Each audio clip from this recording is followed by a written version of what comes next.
cum răsună ora la Olteni, măi. Hai veniți în vale, jos la Cilieni, că s-au strâns în horă tineri și bătrâni, măi.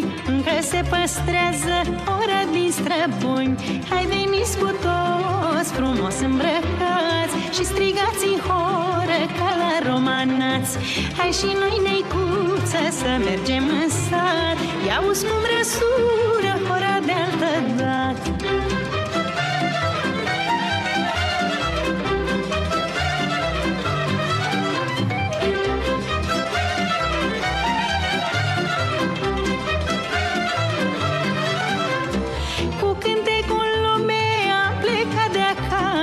Ora oltenească în suflet mi-a rămas și mă întorc cu drag la ai mei olteni, că eu mă simt bine printre cilieni. Hai veniți cu toți frumos îmbrăcați și strigați în horă ca la romanați.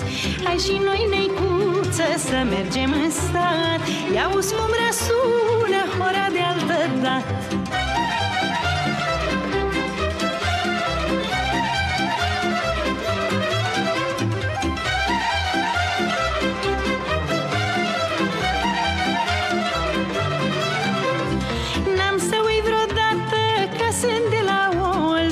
Doina străbună nici de-al nostru port, cântecul și jocul îi purtă în inimă și aici la noi și în țară străină.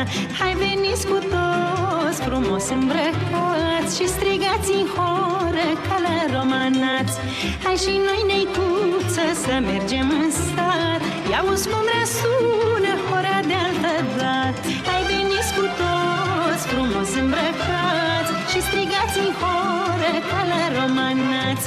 Hai și noi, neicuță, să mergem în sat. Ia-uzi cum răsună ora de altă dată.